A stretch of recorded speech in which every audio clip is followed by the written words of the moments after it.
So the BBC reports that Tim Gurner, one of Australia's richest men, has apologised for his remarks about arrogance among workers.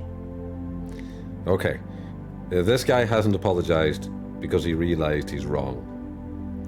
He's apologised to offset the growing realisation among many of the world's struggling people that the titans of industry are dicks, and that the world economy is based on smoke and mirrors and has been for a very long time. Hopefully, more people will, through his comments, see the failure of our global economic system.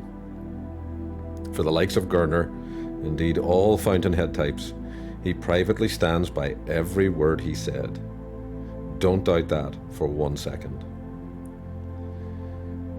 Tim Gurner did not pull himself up by his bootstraps, if reports are to be believed.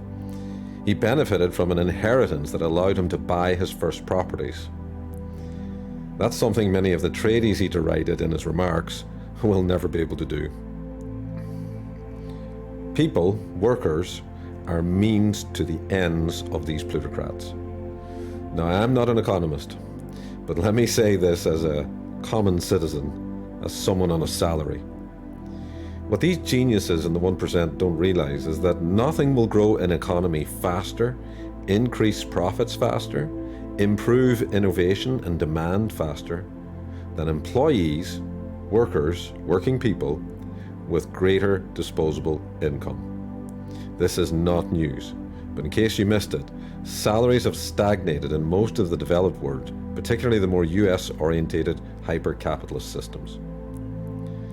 If salaries have stagnated and disposable incomes fall as a result of that, and prices continue to rise, then spending should fall, right? But spending has exceeded salary for a long time. Why? Borrowing, cheap credit, maxed out credit cards, and overextended loans. We're borrowing from the future. The money being traded is a phantom. So why not cut back on the spending? Limit your expectations. Well, human decision-making doesn't work like that. As every half-trained advertiser knows, people buy with emotion and then they justify it with logic. One of the most subscribed degree programs in modern universities, and a pretty solid career option, is marketing. Why? Because there's always a need to find some people to convince other people to part with their money.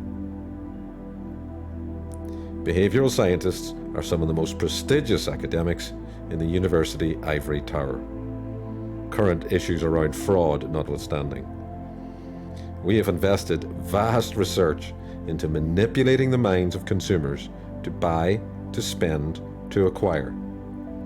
We have, in short, made it utterly impossible for ordinary people to say no to the next shiny thing. But they don't have the money to buy it. The result? Poorly paid workers buying things they've been convinced they need with money they don't have.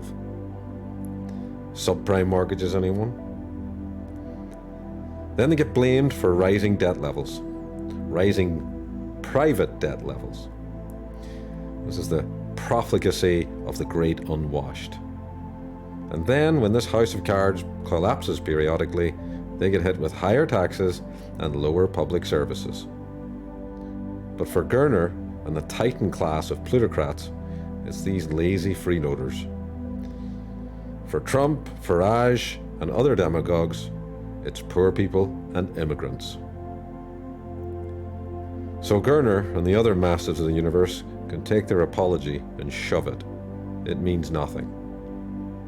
It's pretty hard not to be cynical.